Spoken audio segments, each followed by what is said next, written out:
వ్యవసాయ రంగ అభివృద్ధి రైతు సంక్షేమం కోసం ప్రధాని మోదీ కృషి చేస్తున్నారని తెలిపారు కేంద్ర మంత్రి కిషన్ రెడ్డి. రంగారెడ్డి జిల్లా యాచారం మండల కేంద్రంలోని రైతు వేదికలో పీఎం కిసాన్ సమ్మాన్ నిధుల విడుదల కార్యక్రమంలో ఆయన పాల్గొన్నారు. క్రమం తప్పకుండా ప్రతి 4 నెలలకు ఒకసారి రైతుల ఖాతాల్లో నిధులు జమ చేయడం జరుగుతుందన్నారు ఆయన. దేశవ్యాప్తంగా 20,000 కోట్ల రూపాయలు ఈ దఫాలో ఈరోజు ప్రధానమంత్రి గారు రైతుల అకౌంట్లో వేయడం జరిగింది. సుమారు 10 కోట్ల మంది రైతుల అకౌంట్లో గత అనేక సంవత్సరాలుగా ప్రధానమంత్రి కిసాన్ సన్మాన్ నిధి పేరు మీద కేంద్ర ప్రభుత్వము రైతుల ఖర్చుల కోసం, రైతులు వ్యవసాయం చేసుకోవడానికి కావాల్సినటువంటి ఎరువులకు సంబంధించిన పెట్టుబడి కానీ, విత్తనాల కొనుగోలు కానీ, లేకపోతే రైతు కూలీల ఖర్చు కానీ, లేక క్రిమి సంహారక మందుల కోసం కానీ రైతుల చేతుల్లో కొంత డబ్బు ఉండాలి. రైతులు ప్రతి చిన్నదానికి అప్పుల కోసం ఇతరుల మీద చేయి చాచకూడదనే ఉద్దేశంతో వ్యవసాయ రంగాన్ని పరిరక్షించే దృక్పథంతో అనేక సంవత్సరాలుగా క్రమం తప్పకుండా రైతుల అకౌంట్లో కేంద్ర ప్రభుత్వం నిధులు జమ చేస్తూ ఉంది. మరి ఈరోజు అదే కార్యక్రమం దేశవ్యాప్తంగా ప్రధానమంత్రి గారు ఈరోజు ఆ యొక్క ఈ దఫా కార్యక్రమాన్ని కూడా కొనసాగించారు. సంవత్సరానికి 4 నెలలకు ఒకసారి 3 సార్లు ఈరోజు కేంద్ర ప్రభుత్వము నిధులు బీసీ రిజర్వేషన్లపై ధర్నా చేస్తున్న బీజేపీ నేతలపై మంత్రి పొన్నం ప్రభాకర్ గౌడ్ మండిపడ్డారు. హైదరాబాద్ అంబర్పేటలో లబ్ధిదారులకు కొత్త రేషన్ కార్డుల పంపిణీ చేశారు. కామారెడ్డి డిక్లరేషన్ నుండి మొదలు కులగణన చేసి న్యాయపరమైన చిక్కులు లేకుండా బీసీలకు రాజకీయ, విద్యా, ఉద్యోగాల్లో 42% రిజర్వేషన్లు అమలు చేస్తూ శాసనసభ ద్వారా చట్టం చేశామన్నారు. ఆ బిల్లును గవర్నర్కి పంపించి అక్కడి నుండి రాష్ట్రపతికి పంపించడం వరకు తాము చిత్తశుద్ధితో పనిచేస్తున్నామని చెప్పారు. రాష్ట్రపతి ఆమోదం పొందాల్సిన బిల్లుపై బీజేపీ కడుపులో కత్తులు పెట్టుకుని అడ్డుకునే ప్రయత్నం చేస్తున్నారని విమర్శించారు మంత్రి.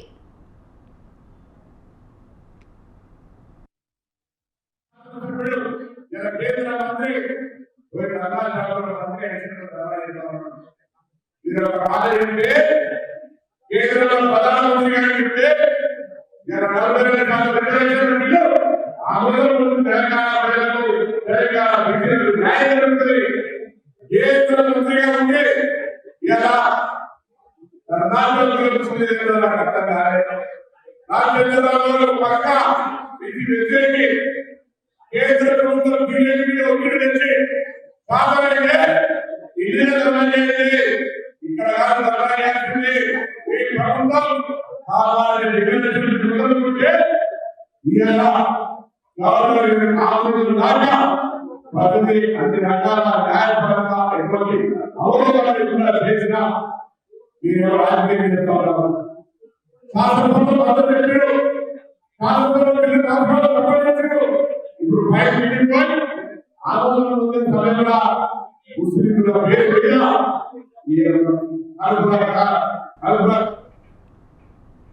కాంగ్రెస్ పార్టీ చేపట్టిన పాదయాత్ర జనహిత పాదయాత్ర కాదని జనహత పాదయాత్ర అని విమర్శించారు వికారాబాద్ జిల్లా బీఆర్ఎస్ అధ్యక్షుడు మెతుకు ఆనంద్. సీఎం రేవంత్ రెడ్డిపై నమ్మకం కోల్పోయిన అధిష్టానం మీనాక్షి నటరాజన్ చేత పాదయాత్ర చేయిస్తున్నారని ఆనంద్ ఎద్దేవా చేశారు. దేశంలో 3 రాష్ట్రాల్లో అధికారంలో ఉన్న కాంగ్రెస్ పార్టీ కేవలం తెలంగాణలోనే పాదయాత్ర ఎందుకు చేస్తున్నారో ప్రజలందరూ గమనించాలన్నారు. గురించి మొన్న ప్రారంభించినటువంటి కాంగ్రెస్ పార్టీ వాళ్ళ జనహిత పాదయాత్ర గురించి పేరులోనే ఉంది. జనహిత, జన అంటే జనానికి సంబంధించి, హిత అంటే మేలు చేసేటటువంటిది, బెనిఫిట్ ఫర్ ద పీపుల్ అన్నట్టు. మరి వీళ్ళు ఏం బెనిఫిట్ చేస్తుండ్రో నాకైతే అర్థం కాలేదు. ఇందాక సోదరుడు చెప్పి బెనిఫిట్ చేయాలంటే హైవే మీద కాకుండా ప్రజలకు వెళ్ళి ప్రజల సమస్యలు ఏమున్నాయి అనేటటువంటిది తెలుసుకుంటే బాగుండేది. ఇచ్చినటువంటి హామీలు నెరవేర్చక ఒక రకంగా వీళ్ళకు ప్రజలకందరికీ కీడు చేస్తుంటే హైవేను బ్లాక్ చేసేసి మొత్తము ప్రజలు అక్కడ ట్రాఫిక్ జామ్ చేసేసి ఇబ్బంది పెడుతున్నారు. ఏ ఊర్లో పోయింది లేదు, ఓ ముసలోళ్ళను కలిసింది లేదు, మహిళలను కలిసింది లేదు, రైతులను కలిసింది లేదు. వాళ్ళు ఒక డప్పులు కొట్టుకుంటూ బ్యాండ్లు పెట్టుకుంటూ మనం ఏదో బరాత తీస్తే ఎట్లా పోతామో గట్ల హైవే మీద హంగామా చేసుకుంటా వచ్చిండ్రు తప్ప ఇది ప్రజలకు మేలు చేసేది కాదు, కీడు చేసేది. కాబట్టి ఇది నిజంగా చెప్పాలంటే జనహిత కాదు, జనహత. హత అంటే ఏంటంటే చంపేయడం, ఒక రకంగా హింస పెట్టి చంపేస్తున్నట్టు. కాబట్టి జనహిత కాదు, ఇది జనహత. బీసీ బిల్లు సాధన కోసం ఆగస్టు 4, 5, 6 తేదీలో తెలంగాణ జాగృతి ఆధ్వర్యంలో ఇందిరా పార్క్ వద్ద నిర్వహించే 72 గంటల నిరాహార దీక్షను విజయవంతం చేయాలని జాగృతి విద్యార్థి నాయకులు పిలుపునిచ్చారు. ఈ మేరకు జాగృతి విద్యార్థి నాయకులు ఓయూ ఆర్ట్స్ కళాశాల వద్ద బీసీ బిల్లు సాధన కోసం 72 గంటల నిరాహార దీక్ష పోస్టర్ను విడుదల చేశారు. తెలంగాణలోని ఉభయ సభల్లో బీసీ బిల్లు ప్రవేశపెట్టడంలో జాగృతి అధ్యక్షురాలు కవిత కీలక పాత్ర పోషించారని తెలిపారు. కాంగ్రెస్ పార్టీ కేంద్రంపై ఒత్తిడి తీసుకువచ్చి ఆ బిల్లును ఆమోదింప చేయాలని డిమాండ్ చేశారు.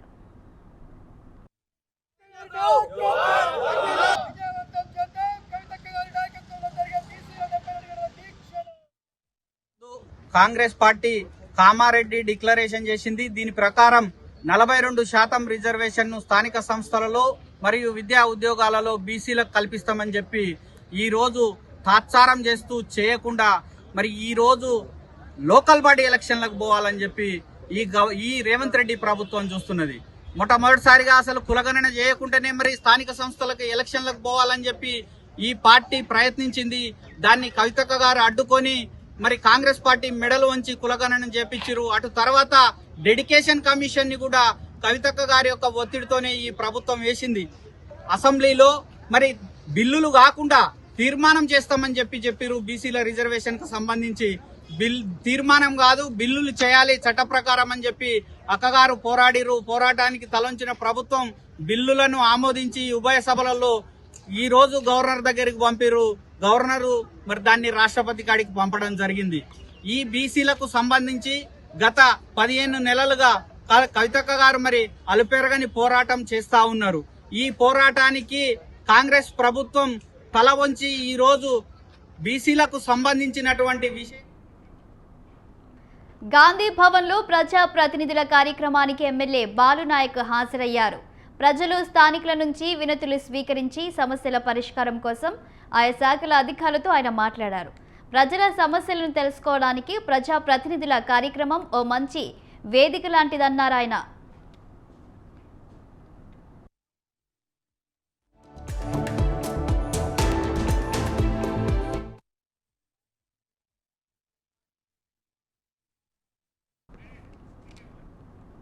సంగారెడ్డి జిల్లా అమీన్పూర్లో బీజేపీ నేత ఈళ్ల రాజు ముదిరాజ్ ఆధ్వర్యంలో మహాధర్నా చేపట్టారు. పటేల్గూడ పరిధిలోని పలు కాలనీలలో రోడ్లు గుంతలమయం కావడంతో ప్రజలు చాలా ఇబ్బందులు పడుతున్నారని, వెంటనే వాటిని బాగు చేయాలని బీజేపీ నేతలు డిమాండ్ చేశారు. లేని పక్షంలో పెద్ద ఎత్తున ఉద్యమం చేస్తామని హెచ్చరించారు.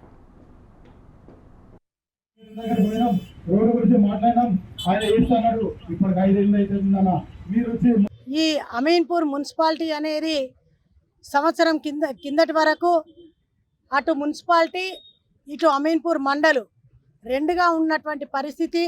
మరి గత సంవత్సరం కిందట ఈ యొక్క మండలంలో ఉన్నటువంటి విలేజెస్ అన్నింటినీ కూడా మున్సిపాలిటీలో కలపడం, విలీనం చేయడం జరిగింది. అంతా కూడా మున్సిపాలిటీ అయినటువంటి పరిస్థితి.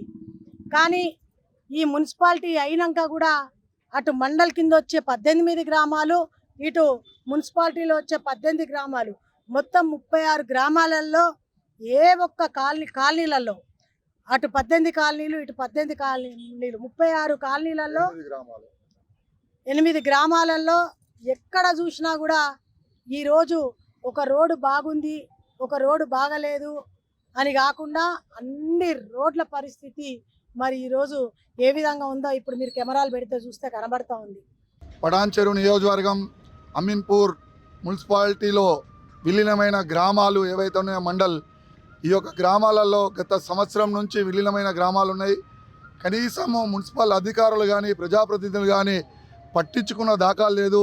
దాన్ని దృష్టిలో పెట్టుకొని గత సంవత్సరం నుంచి భారతీయ జనతా పార్టీ అమీన్పూర్ మండల శాఖ ఆధ్వర్యంలో ఎన్నో విధాలుగా ఉన్నతాధికారులకు మనం ఎన్నో లెటర్లు ఇచ్చినాం, ఎన్నో సార్లు ఆఫీసులను ముట్టడించినాం. అయినా ఫలితం లేదు. ఈ ప్రాంతంలో చేసుకున్న దురదృష్టం ఏంటో కానీ తెలియదు. ఎంత దారుణమైన పరిస్థితులు ఈ ప్రాంతంలో రోడ్లు ఉన్నాయంటే కనీసం మహిళలు ఒక చక్కగా ఒక ఏడికి పోవాలన్నా కానీ ఇబ్బందికరమైన స్థితి ఉంది. మీకు అందరికీ తెలుసు, మీకు కొత్తగా చెప్పవలసిన అవసరం లేదు. దాన్ని దృష్టిలో పెట్టుకొని ఇలా భారతీయ జనతా పార్టీ అమీన్పూర్ మండల శాఖ ఆధ్వర్యంలో మహాధరణ కార్యక్రమం ఏర్పాటు చేయడం.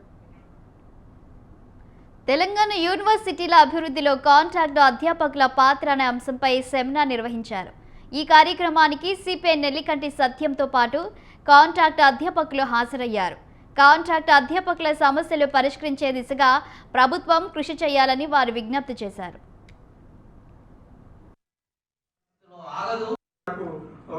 విశ్వవిద్యాలయాలలో పనిచేస్తున్నటువంటి కాంట్రాక్ట్ టీచర్లని రెగ్యులరైజేషన్ చేయాలని చెప్పేసి గత 6 నెలల నుంచి మేము ప్రభుత్వానికి వివిధ దశల్లో విన్నపాలు చేస్తున్నాము. మే నెలలో నిరవధిక సమ్మె చేసినప్పుడు స్వయంగా సీఎం గారే పిలిచి యూనివర్సిటీ కాంట్రాక్ట్ టీచర్లను అందరికీ ఉద్యోగ భద్రత ఇచ్చి యూజీసీ పే స్కేల్ బేసిక్ డిఏహెచ్ఆర్ఏతో కూడినటువంటి యూజీసీ పే స్కేల్ని ఇస్తామని చెప్పేసి స్వయంగా సీఎం గారే చెప్పడం జరిగింది. ఆ హామీ మేరకు మేము ఆ రోజు సమ్మెను విరమింపజేసినాము. దానిని ఇప్పటికి 3 నెలలు అవుతున్నప్పటికీ మాకు ఏదైతే హామీ ఇచ్చిరో ఆ హామీ ఇంకా నెరవేరలేదు. ఆ హామీని ఇప్పటికైనా త్వరగా ప్రభుత్వం నెరవేర్చాలని ఈ విషయంలో సీఎం గారు మా పైన దయ ఉంచి ఎక్కడైతే మాకు ఈ జాప్యం జరుగుతున్నదో ఆ జాప్యం జరగకుండా త్వరగా యూనివర్సిటీ కాంట్రాక్ట్ టీచర్లని ఎమ్మటే యూజీసీ పే స్కేల్ ఇచ్చి మిగిలిన కాంట్రాక్ట్ టీచర్లతో పాటు మిగిలిన ఏదైతే యూనివర్సిటీ సమస్యలు ఉన్నాయో వాటన్నింటిని కూడా సీఎం గారు త్వరగా పరిష్కరిస్తారని చెప్పేసి ఈ సభాముఖంగా తెలియజేస్తున్నాం. గత ఏప్రిల్ మాసంలో మేము మిమ్మల్ని రెగ్యులర్ చేయాలని గవర్నమెంట్తో మేము పీస్ఫుల్గా ఒక స్ట్రైక్ చేయడం జరిగింది. దాని ఫలితంగా సీఎం రేవంత్ రెడ్డి గారు చాలా సానుకూలంగా స్పందిస్తూ మానవీయ కోణంలో ఆలోచించి కాంట్రాక్ట్ అధ్యాపకులందరినీ తొలగించకుండా వాళ్ళకు ఉద్యోగ భద్రత కల్పిస్తూ 65 years దాకా మిమ్మల్ని ఎవరు తీసేయడానికి వీల్లేదని చెప్తూ హామీ ఇవ్వడం జరిగింది. దానితో పాటుగా ఏదైతే యూజీసీ పే స్కేల్స్ ఉందో దాన్ని ఆ యూజీసీ పే స్కేల్స్ కూడా నేను ఇంప్లిమెంట్ చేస్తానని చెప్పారు. ఆ చెప్పిన దాని ప్రకారము రెగ్యులరైజేషన్ కాకుండా మిగతా విషయాలు అన్ని చేస్తా అని చెప్పారు కాబట్టి సో ఇమ్మీడియట్లీ జరిగే పని చేస్తా అన్నారు కాబట్టి మాకు ఉద్యోగ భద్రత ఇస్తూ సార్ చెప్పిన హామీకి మా తెలంగాణలోని 12 విశ్వవిద్యాలయ కాంట్రాక్ట్ అధ్యాపకుల తరఫున సార్కు సీఎం గారికి కృతజ్ఞతలు తెలియజేస్తున్నాము. తెలంగాణ రాష్ట్రంలో అనేక సంవత్సరాలుగా ఈ కాంట్రాక్ట్ బేసిక్ మీద సంవత్సరాల తరబడి పనిచేస్తున్నటువంటి పరిస్థితి కనబడుతూ ఉంది. మరి ముఖ్యంగా విశ్వవిద్యాలయాల్లో గత 30 సంవత్సరాలుగా కాంట్రాక్ట్ మీదనే పనిచేయడం అనేది చాలా అన్యాయం, దుర్మార్గమైంది. ఎందుకంటే తెలంగాణ రాష్ట్రంలో మరి నీళ్లు, నిధులు, నియామకాలు అనేటువంటి అంశం మీదనే తెలంగాణ రాష్ట్రం ఏర్పడ్డది. నియామకాలు అనేది ప్రధాన అంశం. కానీ ఇవాళ పాలక పార్టీలు మరి గత ప్రభుత్వం తెలంగాణ రాష్ట్రం పేరుతోనే ఆవిర్భవించినటువంటి కేసీఆర్ ప్రభుత్వం కాంట్రాక్ట్ అనే పదాన్ని లేకుండా ఉద్యోగులందరికీ కూడా రెగ్యులేట్ చేస్తూ ఉన్నటువంటి ప్రభుత్వం మరి న్యాయం జరగలేదు. అనేక అంశాలు పక్కన పెట్టి మరి అంశాలతోని వాళ్ళని కాంట్రాక్టు వాళ్ళందరినీ కూడా మరి రెగ్యులేట్ చేయకుండా గద్దర్ ఫౌండేషన్ ఆధ్వర్యంలో రవీంద్ర భారతి వేదికగా ఆగస్టు 6న జరిగే ద్వితీయ వర్ధంతి కార్యక్రమానికి విద్యార్థులు, మేధావులు, నాయకులు తరలి రావాలని గద్దర్ ఫౌండేషన్ ఫౌండర్ కార్యదర్శి సూర్యకుమార్ పిలుపునిచ్చారు. ఈ మేరకు ఓయూ ఆర్ట్స్ కళాశాల వద్ద గద్దరన్న ద్వితీయ వర్ధంతి పోస్టర్ను విడుదల చేశారు. తెలంగాణ ఉద్యమంలో విద్యార్థులతో కలిసి గద్దర్ అనేక పోరాటాలు నిర్వహించారని గుర్తు చేశారు.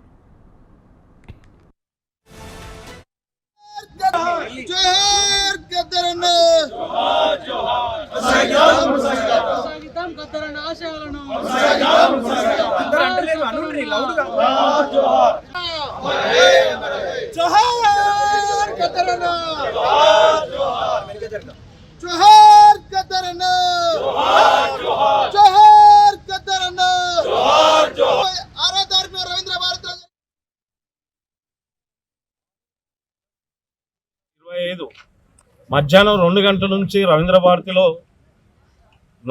ద్వితీయ వర్ధంతి సభని గద్దర్ ఫౌండేషన్ ఆధ్వర్యంలో నిర్వహిస్తూ ఉన్నాము. యావత్ ఉస్మానియా యూనివర్సిటీ పూర్వ విద్యార్థులు, ఇప్పుడున్న విద్యార్థులు, నాన్నతో కలిసి పనిచేసిన లెక్చరర్లు, ప్రొఫెసర్లు వాళ్ళందరినీ కూడా ఈరోజు క్యాంపస్ వేదికగా మేము ఆహ్వానిస్తూ ఉన్నాము. ఆ రోజు కార్యక్రమంలో భాగంగా మధ్యాహ్నం 2 నుంచి బుద్ధ వందనంతో ప్రారంభమై సాయంత్రం 10 గంటల వరకు కొనసాగుతుంది.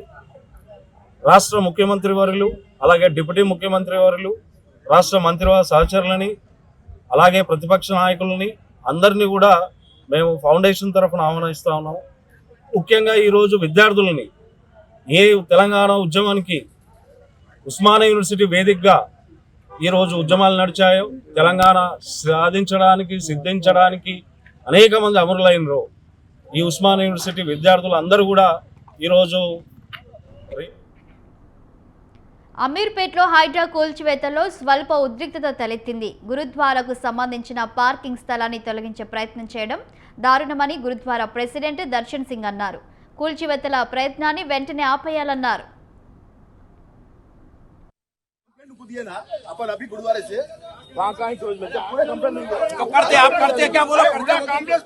GHMC official assistant city planar మరియు హైడ్రా సిబ్బంది, పోలీస్ సిబ్బంది 15-20 మంది పోలీసులతో ఇక్కడ వచ్చి ఈ గురుద్వారా గురించి ఏదో పార్కింగ్ అలాట్మెంట్ జరిగింది, దాన్ని కూలగొడతామని ఈ యొక్క చిన్న షెడ్ మా గురు గ్రంథ్ సాహెబ్ పల్లెకి బండికి ఇక్కడ షెడ్ వేసినాము, ఆ షెడ్ తీసేస్తామని పోలీసులను పట్టుకొచ్చి మా మీద జులుం చేస్తున్నారు. అయితే ఇంతకుముందు గత ప్రభుత్వంలో గురుద్వారా సాహెబ్ అమీర్పేట్కి పార్కింగ్ లేనందువలన తలసాని శ్రీనివాస్ యాదవ్ గారు చొరవ తీసుకొని గురుద్వారా సాహెబ్ పార్కింగ్కి ఈ ప్లేస్ అలాట్మెంట్ చేశారు. అయితే ఈరోజు ఈ పార్కింగ్ ఉండొద్దు అని జులుం చేస్తున్నారు, మా పైన జేసీబీ పెట్టి జులుం చేస్తున్నారు. కాంగ్రెస్ ప్రభుత్వంతో ఒకటే రిక్వెస్ట్ చేస్తున్నాం, ఇలాంటి జులుంలు మానేయండి.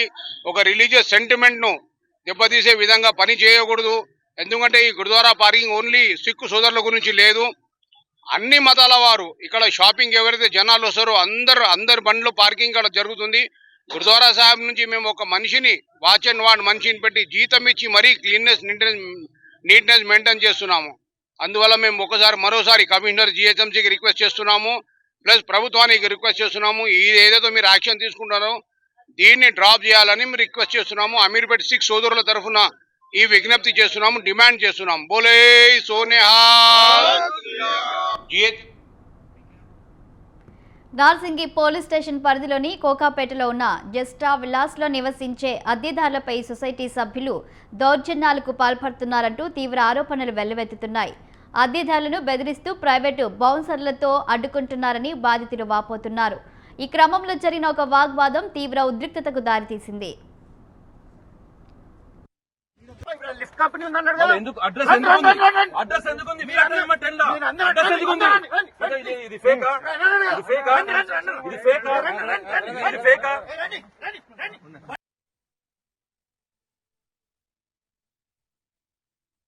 నేను దీనిలో టెనెంట్. ఇది గోల్డ్ ఫిష్ విల్లా కమ్యూనిటీ.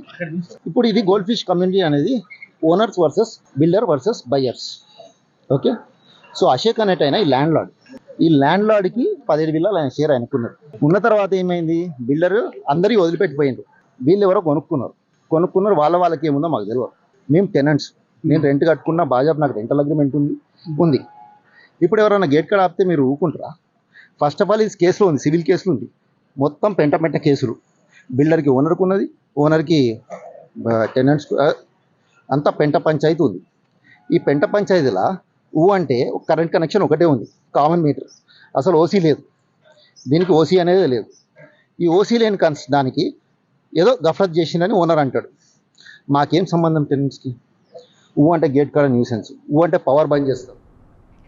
సృష్టి టెస్ట్ ట్యూబ్ బేబీ సెంటర్కు తెలంగాణ మెడికల్ కౌన్సిల్ నోటీసులు జారీ చేసింది. గతంలోనూ సృష్టి సెంటర్ నిర్వాహకురాలు డాక్టర్ నమ్రత మీద కేసులున్నాయని Telangana medical council vice chairman doctor Srinivas తెలిపారు. ఒకరి లైసెన్స్తో మరొకరు ఫెర్టిలిటీ సెంటర్లను నడపడం అక్రమమని ఆయన అన్నారు. సంతాన సాఫల్య కేంద్రాలకు వెళ్లే దంపతులు ఆసుపత్రిని పరిశీలించిన తర్వాతే ట్రీట్మెంట్ తీసుకోవాలంటున్న Telangana medical council vice chairman శ్రీనివాస్తో మా ప్రతినిధి విశాల్ ఫేస్ టు ఫేస్. ఘటన తర్వాత రాష్ట్ర వ్యాప్తంగా ఉన్న ఫర్టిలిటీ సెంటర్లపై ప్రజలకు అనేక అనుమానాలు కలుగుతున్నాయి. ముఖ్యంగా దంపతులను మోసం చేయడం, పసిపిల్లలని ట్రాఫికింగ్ చేయడం, ఈ ఘటనలన్నీ కూడా ప్రతి ఒక్కరిని ఆందోళన కలిగిస్తున్నాయి. ముఖ్యంగా అసలు రాష్ట్ర వ్యాప్తంగా ఉన్న ఫర్టిలిటీ సెంటర్లకి అసలు ఎవరి పర్యవేక్షణ ఉంటుంది, వారి మీద ఎవరి నిఘా అనేది ఉంటుంది, వాళ్ళకు ఎవరు అనుమతులు ఇస్తారు, అసలు ఏ అర్హత కలిగిన వాళ్ళు ఈ ఫర్టిలిటీ సెంటర్లని వాళ్ళు నడుపుకోవడానికి అవకాశం ఉంటుంది, ఎవరిని ఆశ్రయించాలి. ప్రస్తుతం మనతో పాటు Telangana medical council vice chairman Srinivas sir ఉన్నారు. వారిని అడుగుదాం. దంపతులను మోసం చేయడం, పసిపిల్లలని అక్రమ రవాణా చేయడం లాంటి ఘటనలు ప్రస్తుతం వెలుగులోకి వచ్చాయి. సృష్టి test tube baby care centre మీకు తెలిసే ఉంటుంది. నమ్రత డాక్టర్ అరెస్ట్ అయ్యారు. ప్రస్తుతం పోలీసుల దర్యాప్తు కొనసాగుతుంది. ఇట్లా సార్ మీరు ఏం చెప్తారు? అదేనండి, ఇప్పుడు ఏదైనా కూడా ఏంటంటే ఫెర్టిలిటీ సెంటర్స్కి సంబంధించి కావచ్చు, హాస్పిటల్స్ కానీ ఏదైనా కూడా క్లినికల్ ఎస్టాబ్లిష్మెంట్ యాక్ట్ కింద వస్తాయి. సో మనం హాస్పిటల్ రన్ చేయాలన్నా, క్లినిక్ స్టార్ట్ చేయాలంటే లోకల్ డిస్ట్రిక్ట్ రిజిస్ట్రేషన్ అథారిటీ, దాంట్లో కలెక్టర్, తర్వాత DMHO గారు is the main thing. So DMHO నుంచి మనం పర్మిషన్ తీసుకోవాల్సిన అవసరం ఉంటుంది. అయితే దాంట్లో ఏంటంటే క్వాలిఫైడ్ డాక్టర్స్, వాళ్ళ క్వాలిఫికేషన్ ఏంది, embryologist, gynaecologist, MBBS, MS, OBG అయిపోయిన వాళ్ళు, తర్వాత ఎంబ్రియాలజీ స్పెషాలిటీ చేసినటువంటి వాళ్ళు, ఈ యొక్క మీరు అన్నటువంటి IVF ఇన్వైట్రో ఫెర్టిలైజేషన్ కావచ్చు, తర్వాత ఇంట్రాయూట్రైన్ ఇన్సెమినేషన్ కానీ రెండూ ఫెయిల్యూర్ అయిపోయి ఇంకా వాళ్ళకి కావాలనుకునేటువంటి సందర్భం లోపల కొంతమందిలో యూట్రస్ చిన్నగా ఉండడం కావచ్చు, యూట్రస్ లేకపోవడం కావచ్చు, ఇవన్నీ కూడా లేనటువంటి వాళ్ళు సరగసికి పోతారు. సో వేరే ఒక మహిళ లోపల వీళ్ళ యొక్క ఓవం ప్లస్ స్పర్మ్ రెండు ఫెర్టిలైజేషన్ చేసి ఆ మహిళ లోపలికి ఈ యొక్క ఆ మహిళ యొక్క గర్భాశయంలో ఉంచి ఆ పాప పెరిగిన తర్వాత ఎవరికైతే మనము ఓవం స్పర్మ్ కలెక్ట్ చేసామో వాళ్ళకి మళ్ళీ పాపని అప్పచెప్పాల్సిన బాధ్యత ఈ IVF చేసినటువంటి సెంటర్ వాళ్ళకి రెస్పాన్సిబిలిటీ ఉంటుంది. పోలీస్ దర్యాప్తులో తేలింది ఏంటంటే సార్, ఒకరి పర్మిషన్ మీద మేడం ఈ ప్రస్తుతం నిందితురాలుగా ఉన్న నమ్రత అంటే ఆమె ఆ సెంటర్ని నడుపుతుంది. అంటే ఒకరి లైసెన్స్ మీద మరొకరు నడపడానికి అవకాశం ఉంటుంది? అవకాశం లేదు. సో ఆమె ఆల్రెడీ అందులో ఇల్లీగల్ యాక్టివిటీస్ జరుగుతున్నాయని చెప్పేసి ఇది ఇప్పుడు కాదు, 2016లో కంటే ముందు కూడా సేమ్ అభయ నమ్రతనే సేమ్ ఆమె హాస్పిటల్ లోపల ఇట్లనే చైల్డ్ ట్రాఫికింగ్ చేశారు. యాక్చువల్ ఏంటంటే మన భర్త భార్య ఎవరైతే దంపతులు ఉన్నారో వాళ్ళ ఓమో స్పర్మ్ తీసుకొని ఫెర్టిలైజ్ చేసి మూడో వ్యక్తి యొక్క సరగసి ఎవరైతే పార్టిసిపేట్ చేస్తారో ఆ మహిళ యొక్క గర్భాశయంలో వచ్చి పాప పెరిగిన తర్వాత వాళ్ళకి అప్పచెప్పాలని బాధ్యత వీళ్ళపైన హాస్పిటల్ పైన ఉంటుంది. కానీ ఇక్కడ ఏం చేస్తుంది అంటే మేము కొంత పేద దంపతుల యొక్క చిన్నపిల్లలు ఎవరైతే ఉన్నారో వాళ్ళని కొంత తక్కువ డబ్బు కొని ఎక్కువ డబ్బుకు అమ్ముతుందని చెప్పేసి మనం చూసినాం ఇప్పుడు వచ్చిన న్యూస్ ప్రకారంగా. సో అది ఇల్లీగల్ యాక్టివిటీస్. అట్లాంటి చేసేటువంటి వైద్యుల పట్ల అవన్నీ ఎథిక్స్ మనం వైలేట్ చేసినట్టు. ఇల్లీగల్ యాక్టివిటీ చేసిన వాళ్ళపైన ఎవరైనా కూడా వాళ్ళపైన పూర్తి స్థాయిలో యాక్షన్ తీసుకుంటారు. కాబట్టి పోలీసు వాళ్ళు ఆమె పైన FIR చేసి జైల్లో పెట్టారు. అయితే 2016లో కూడా సేమ్ థింగ్ DNA టెస్ట్ లోపల నెగిటివ్ వచ్చింది. సో ఆ అప్పుడు ఉన్నటువంటి 2016 ఏంటంటే US based couples, US based దంపతులు వాళ్ళిద్దరు కూడా వాళ్ళని చీట్ చేసి మోసం చేసి ఇట్లా మీకు చేస్తామని చెప్పి చేసి వేరే వాళ్ళ చైల్డ్ ట్రాఫికింగ్ అదే చేసి వాళ్ళను యొక్క పాపని వీళ్ళకి అప్పచెప్పడం జరిగింది. వాళ్ళు కూడా అప్పుడు మెడికల్ కౌన్సిల్ కంప్లైంట్ చేసి ethics and mall practice committee of అప్పుడు ఉన్నటువంటి కౌన్సిల్ దానిపైన పురుషాలు విచారణ చేసి ఆమెను 5 years సస్పెండ్ చేశారు. మళ్ళీ ఆమె దానికి సంబంధించి కోర్టుకు పోవడం జరిగింది. కోర్టులో స్టే తీసుకొస్తామని చెప్పి కోర్టుకు పోయారు. సో తర్వాత ఆమెకు రిజిస్ట్రేషన్ కోసం మన కౌన్సిల్కి వస్తే అప్పుడున్న రిజిస్ట్రార్ గారు దాన్ని ఆమె రిజిస్ట్రేషన్ చేయలేదు. సో ఇప్పుడు ఉన్నటువంటి దానిపైన కూడా పూర్తి స్థాయిలో రీసెంట్గా జరిగిన సంఘటన పైన కూడా మన కౌన్సిల్ వారికి నోటీస్ ఇవ్వడం జరిగింది.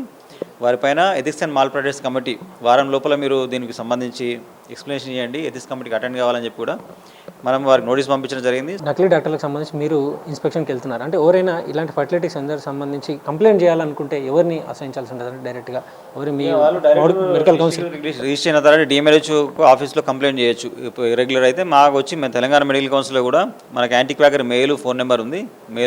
ఫోన్ నెంబర్స్గా మాకు మెయిల్ చేస్తే డెఫినెట్గా మేము కూడా వాళ్ళపైన తనిఖీలు చేసి మన ఇర్రెగ్యులారిటీస్ ఉంటే కనుక వారిపైన యాక్ట్ ప్రకారంగా చట్ట ప్రకారంగా వారిపైన యాక్షన్ తీసుకునే అవకాశం ఉంటుంది.